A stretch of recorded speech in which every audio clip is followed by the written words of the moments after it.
Hello guys, what's up? This is Scher talking. Welcome back to my channel. In today's video, we'll be discussing the Romancing Festival Barthelemy banner. This is the first rerun banner on our celebration called First Anniversary Eve. This is like the start of our anniversary celebrations, but it doesn't feel like we are celebrating anything because look here, we have the return of two favorite characters with Barthelemy and the mage version of Polka, and also SS Ellen. This Ellen is strong, but she is not exactly that important. Barthelemy and Polka, though, they are still relevant in the game, and many people were waiting for their return, since they were released in December for the half-year anniversary. And look, here we have them both close to the first anniversary of the game. That's usually the time that they rerun banners after 5 months, sometimes 6, sometimes 4. That's usually the time that it takes to return a character. But guys, there's something that is different now. We get the past rerun banner with Emilia, Princess Ray, Princess White Rose, and Mercetin. That banner costed 18,000 gems. Not only that, but some of the past rerun banners were always on that price. But here we don't have that. We have a discount, yeah, on the 3rd and 4th pools, and also a free pool on the 5th. But still, if you have to pity, you have to spend 31.5k gems to guarantee one of these tiles. If you don't have any of them, that's a very good value still, because Barthelemy and Polka are strong. There are reasons for you to summon them, even if you think about the future styles of these characters. But if you already have at least one, it's hard to decide, and you can even skip. I'll explain why. Let's click here on some details. We have to understand something about this, and the banner will stay for a while, up to the 8th of June. Right now it's 23 of May. You can wait a little to decide if you want to summon on this banner or not. Because, yeah, like I said, we are about to receive the update of the first anniversary of the game. And I do believe that they may release the second version of this protagonist. Like, we have the half anniversary version of Lynn and Polka, and we may get the 1.5 years from Japan. That means that it's the second version of them. In Japan, that was on 1.5 years of the game. In global, it will be on the first year because we have an increased speed. The update will arrive on 1st of June. That is something that we just have to remind. Okay, and now that we know that we have an upcoming update, and we kind of have to discuss if they still have a value even after the update. And yes, they do have a value, that's interesting enough. But I kind of have to go to now Romance SaGa to discuss the 3 styles of the ability and if they are still worth. Let's go. So let's start with Barthelemy. As you can see, he has 2 arrows for agility, 1 for intelligence. 2 arrows for agility allows him to farm agility faster. Right now, he's depending on his A style to get faster intelligence, but in the future, his future style has 2 arrows for intelligence. For status multiplier, it's interesting to see that both this current style and the future will share similar intelligence. Because of the added bonus, it's higher on the current one. And the agility from this one is 61%. 61 was not so high, but okay for its time. It's getting old, and you also have to remember that mages use agility to increase their accuracy, but because he's using it against monsters in farming scenarios, he does not need to be so high. And also he has a fast attack, so agility is not so important. There's too much dexterity on him, but he only uses this for happier attacks. Well, you should not be using happier attacks with this guy. For skills, we have Heat Wind as the first one. It's a 4 BP AU attack with cheap cost, but also cheap power. And it's very good for farming if you don't want to use the 3rd skill, or even as a follow-up. And also for Zwig, where we have many waves and we kinda wanted to use cheaper skills. The second one is a counter attack that I think you should not even be using because it does not ignore damage. He needs to receive damage to counter. And then the 3rd skill, Abydo Hands, was so important at release because it was the first AoE powerful attack with fast property. And also very interesting combination of elements. With heat, you could hit many different types of enemies, like undeads and also enemies that have weaknesses against heat, cold, and lightning. And with shadow, you could hit humans that are weak to shadow and slash, but also some other enemies that are different from the group that is weak against heat. So he could hit many different groups of enemies, and well, sometimes he could even finish the first wave by himself, allowing you to choose the characters that you want to use on turn 2, like attackers that uses 13 BP to do higher damage. So he allowed many other characters that were not so good because, you know, it's hard to know which character you have to attack first without having fast. Unless you're using Rainbow Rangers and you know which one will go first because of the agility plus slot, many formations will not guarantee who will go first and who will go second. If Barthelemy kills the first wave by himself, you could guarantee a killing on the second wave by using a 13 BP attacker with 8 power, as example. So this was the start of very interesting situations where we could control the turn order. And that's why Barthelemy was so good, and he's still good up to this point.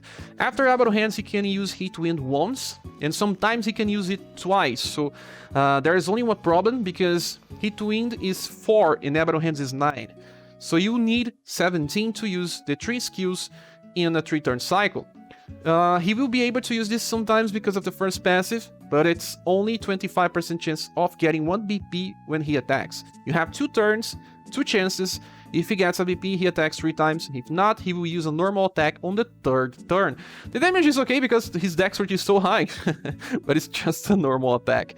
So, I want to compare him a little to some other styles in the game because a lot of people want to compare them, and it's Mac. You can see Mac is here, Joe and Barthelemy, because they are turn 1 fast attacker with high damage potential. Barthelemy was the first one, so his damage is not so high anymore. Still has a very good combination of elements, and the damage right now on Japan on neutral content is around 19,000. We have Joe. Joe is good because she also buffs heat and cold damage to the squad, and she can do it with 20.2 thousand. But there's a difference between the two. I have to say, Joe needs 2 styles to follow up with AoE.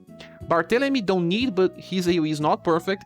Joe is perfect once you get her second style. She will just use AoE on the first turn and then AoE on the second and third.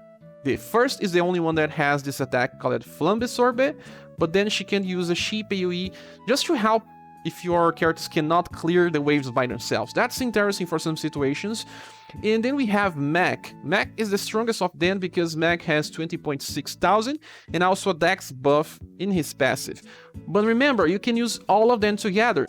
Sometimes Barthelemy will pair up very well with Joe because they share the heat attribute, but then sometimes he will pair up very well with Mac because enemies that are weak to Moon sometimes are weak to Slash as well. So that will mean that you can kind of decide which one will go first, which one will go second, and decide the best results. Also, Final Island, that's called Battle Island in Japan, needs you to decide the order of your character so you can attack less turns and do more damage. That gives you more rewards depending on how you plan Battle Island. We'll discuss this later. But that's Bart. Bart is pretty strong still up to this day, and sadly he doesn't have such a good discount, but you will still be using him here and there for fast strategies and also because of heat. We still don't have many heat attackers. Now we should check Polka.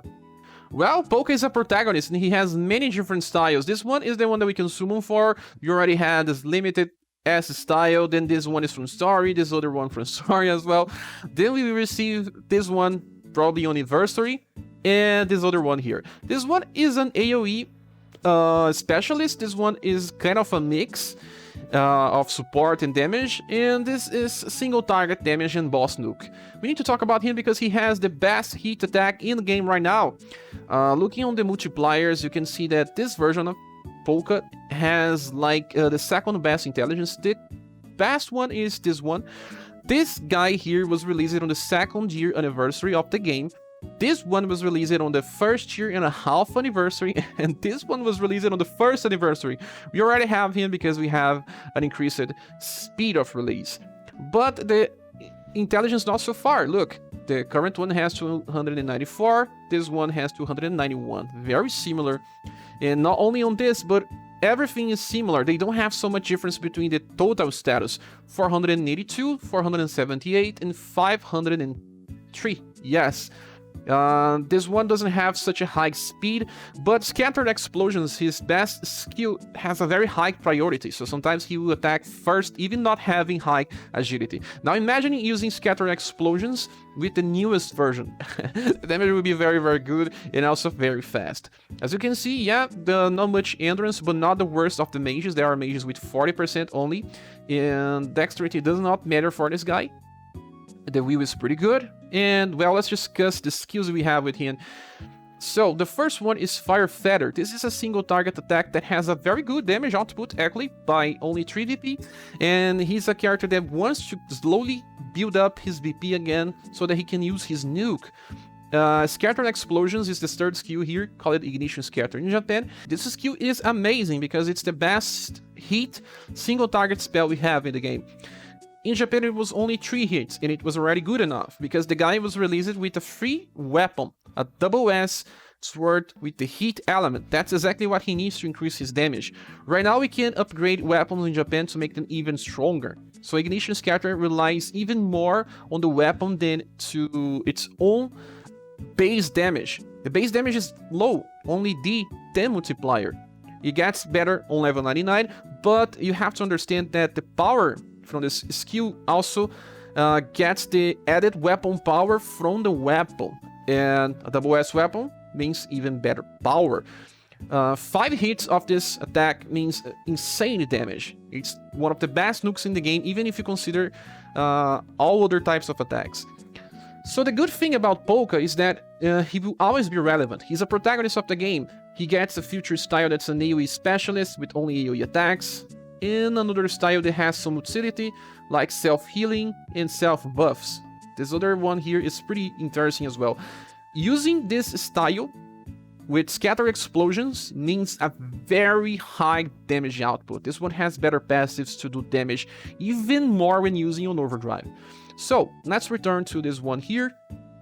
And like I said, he's a very good character for boss fights, but not just boss fights, many farming scenarios where we have only one wave, or maybe we can use him to kill the boss stages for story mode. He's pretty strong up to this day. So he has passives that increase his damage output for heat, 10%, and then fire up 4, so 25% damage increase at all times. And the third passive is negation of the heat attribute in a counter attack that doesn't have much power, but it's okay. You can use it as a tank if the enemy deals only heat damage. Very interesting because he negates.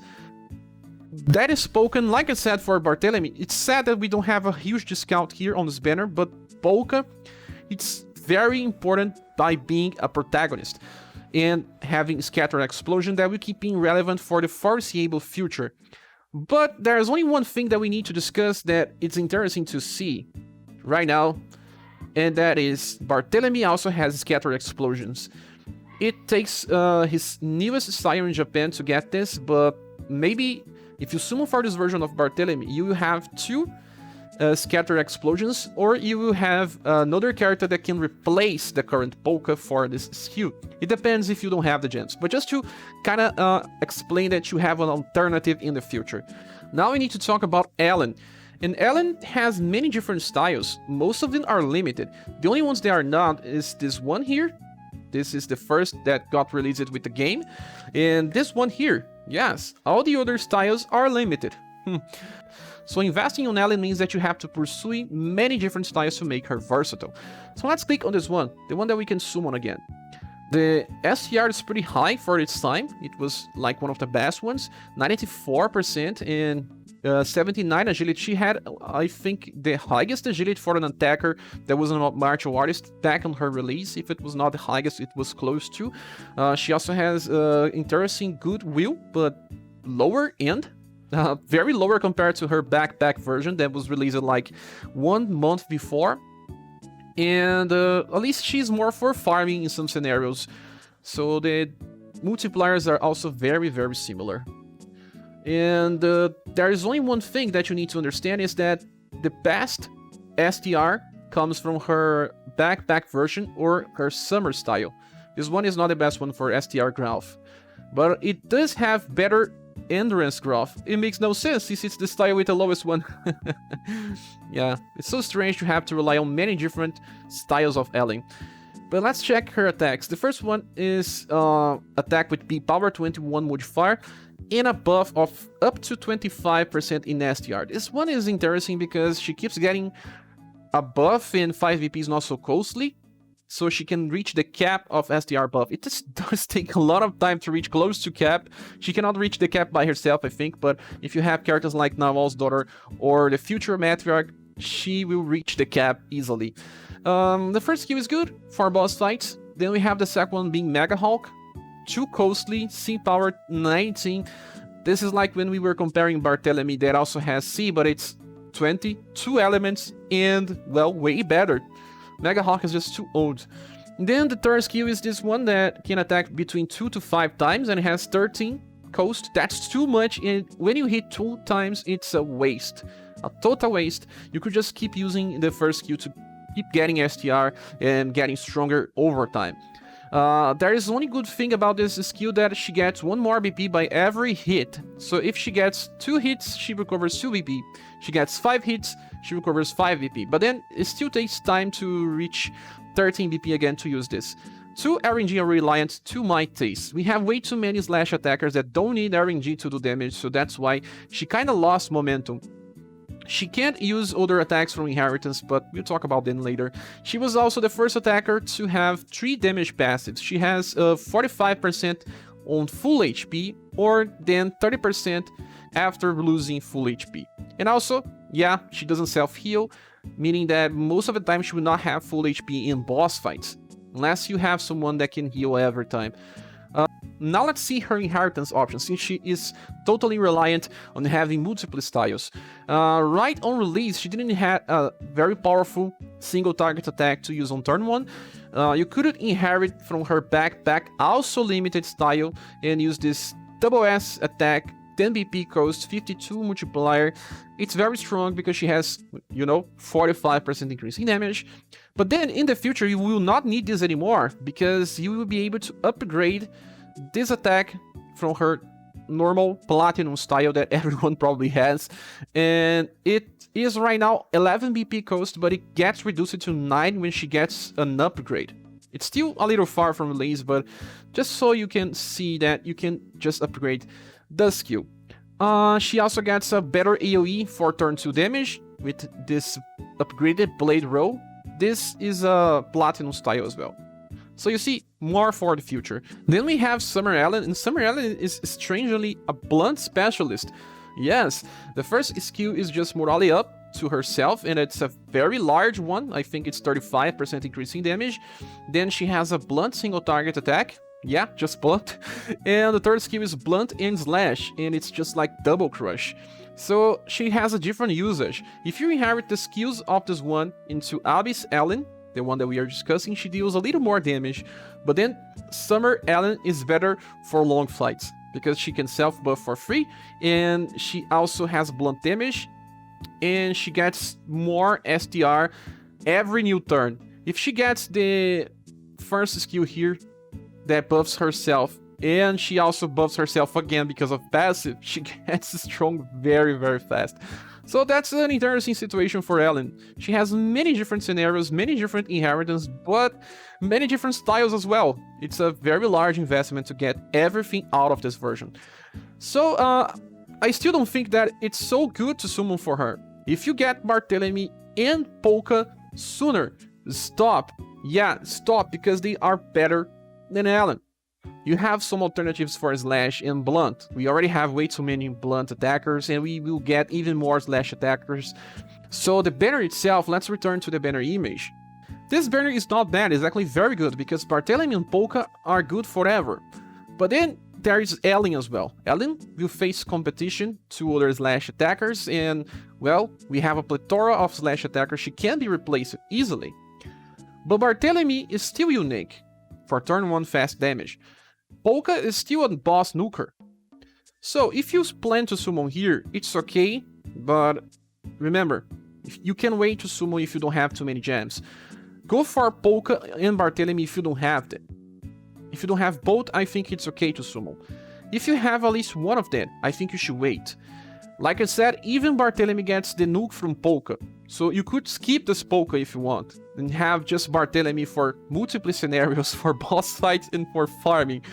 But if you lack Barthelemy and already have Polka, and you want to summon here, it may be too much. Yeah, you may spend 31,500 gems, and it may be too much for you, because Anniversary is coming and many other banners are as well. If you already got Mac and you are planning to summon Joe, I think it's okay to skip Barthelemy. But if you don't, well, Barthelemy still has some value.